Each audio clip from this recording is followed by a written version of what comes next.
Welcome to Solo Shot First, and today we're going to be having a look at the Star Wars Vintage Collection Phase 2 Clone Trooper from the 212th Battalion. Now, this came yesterday. Unfortunately, I didn't get the chance to do a video on this, and it was a bit of a strange one, really, because my good friend Daniel Chart, I think, messaged me earlier on in the week. I think it might have been Tuesday or possibly Wednesday, just saying these are up for pre-order on Hasbro Pulse. And so I went on there and picked this pack up.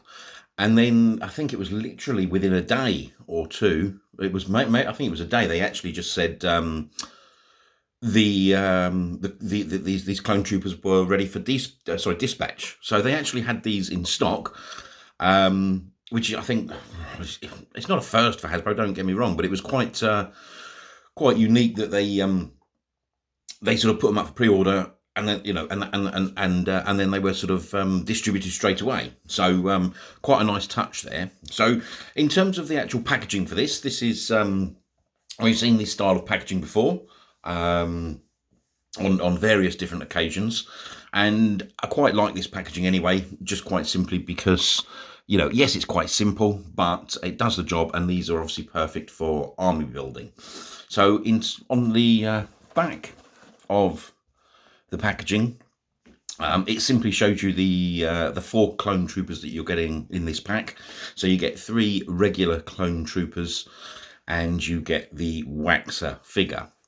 Now, that does bring us to a slightly different issue, because if you were looking at army building these, then potentially you possibly would have just wanted 4 regular clone troopers, but we can have a look at that in a little bit more detail later on. So the packaging's quite nice, front and back. Obviously on the top, on the bottom, you just get the legal information. So let's get these figures out of the packaging, and we'll have a look at them in a little bit more detail. Okay, so just wanted to show you them with the box open.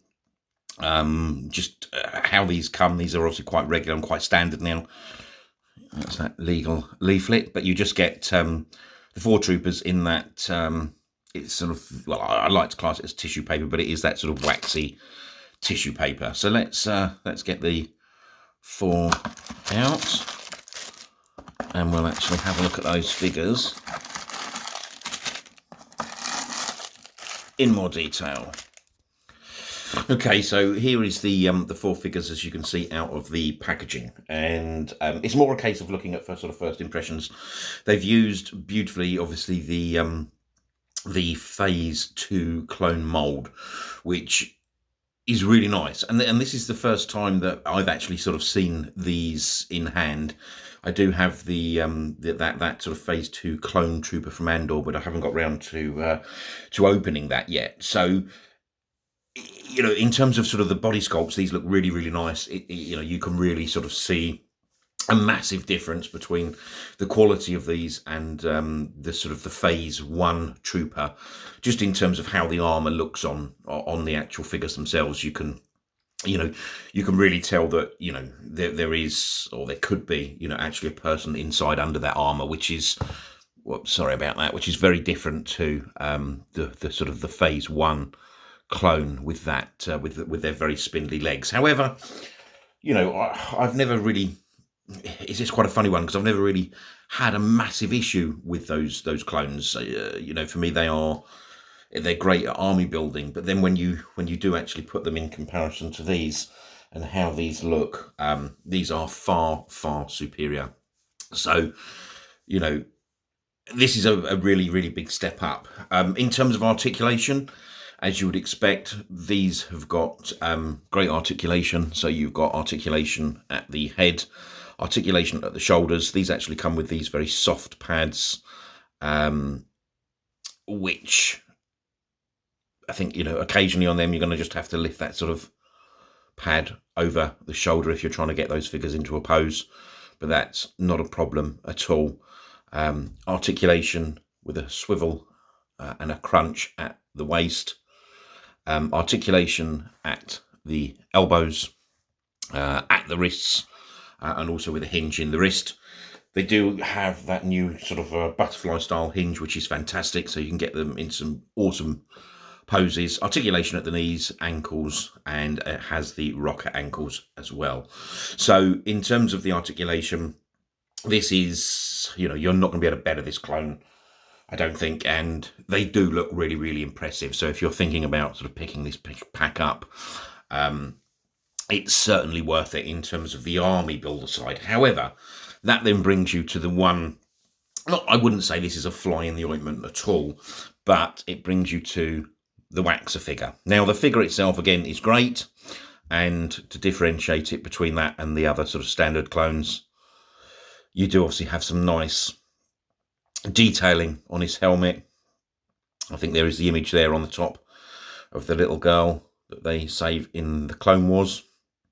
And then on the side armor and the helmets, I believe that is either the number of missions. I think it's the number of missions they've been on as opposed to, or successful missions as opposed to the number of sort of casualties that these guys have enforced or taken, however you want to class that. But a great head sculpt. But that then brings you to the only issue that I actually have with this figure is, why give you Waxer and not Boyle on individual cards, or just as a 2-pack, and then you could actually have the other clones in this pack, all regular standard clones, which would be absolutely perfect for army building. So that is the only real gripe that I have with this figure. I do think it should have been just a 4-pack of these regular clones. They do look fantastic.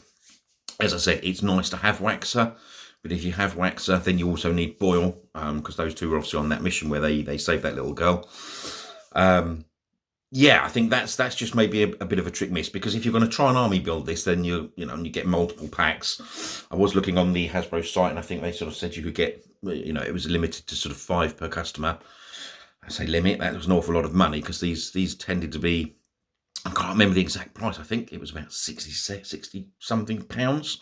So there's quite a steep increase in price, which is, for essentially an opener.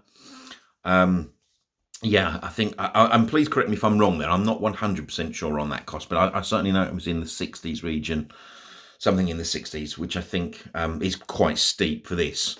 And as I said, I would have liked the just the 4 regular clones and Waxer and Boyle on separate cards.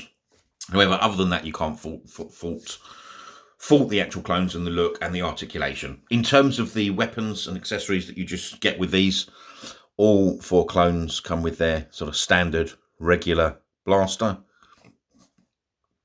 And then there are 2 of these additional heavy-duty rifles. Not quite sure what those blasters are called. If anybody knows, please let me know. But overall, a slightly expensive pack in terms of sort of the cost of these. Now I know obviously everything is going up, inflation, cost of plastics, cost of production, manufacturing, everything has gone up. But it is quite pricey for what they are in terms of for army builders. But other than that, the actual look of them is fantastic. If you like your clones, then these are great, and these will obviously certainly lead to you getting other different battalions on, with his phase 2 armor. So, if you do love your clones, you're going to want to pick this up. If you're an army builder, then you're going to want to pick this up. The price point may be a slight sticking point, but other than that, it is a really, really nice 4-pack. Anyway, that's it for today. I hope you have enjoyed this video. If you have, then please hit the like button. If you are new to the channel and you want to subscribe, please do. If you've got any questions, any comments on this video, please leave them in the comments section below, and I'll come back to you as soon as possible. I hope you've enjoyed the video. Thanks for watching.